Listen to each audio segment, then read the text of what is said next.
Naturally, our instinct is to, and we've done it for years, is to get on airplanes and to send our people around the world to go serve with our partners. And through this past year, we haven't been able to do that. And so that's been a challenge. Because we haven't been able to do that, it's actually opened us up and freed us up on some levels to evaluate, why are we doing what we do?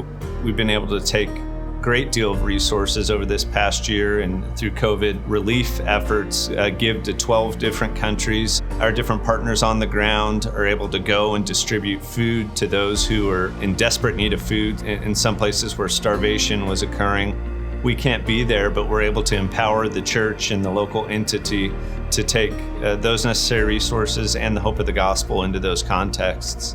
A lot of our volunteers in our local outreach ministries have been seasoned adults. And so when the pandemic first hit, many of them were just more vulnerable and couldn't be here. Our Fresh Market ministry, we pivoted to outside as opposed to inside. Several of our community outreach ministries were run by seasoned adults. We had to pivot in ways to say it takes 50 to 60 volunteers every Tuesday at Fresh Market to run. How's God going to work in this? And this past year, we've seen this multi-generational effort of volunteers through the past year develop, which has been such a beautiful thing. We've just seen a really great harvest of new volunteers.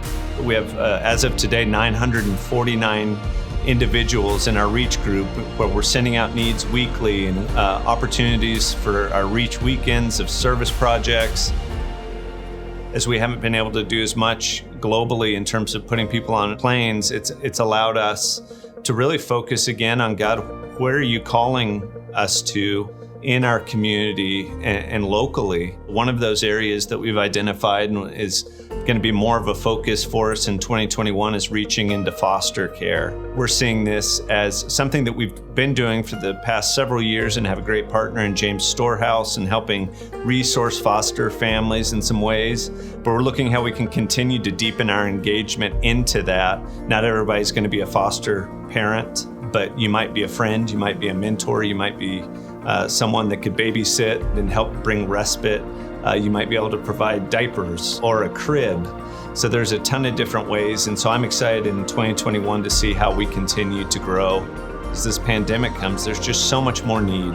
There's so much more hurt. There's so many more lives that need to be touched with the hope of the gospel. And so that's opened up those opportunities for those conversations, for those prayers, to walk alongside people in a time of crisis. And in those times, people are open, and God has used our ministries in some really impactful ways. In 2020, we not only reached our budget for the church for the year, but reached our goal of giving away 20% through the generosity of people who are leaned in and giving here at Calvary. We were able to deepen our partnerships locally, added a few new partners in this past year that are doing incredible work.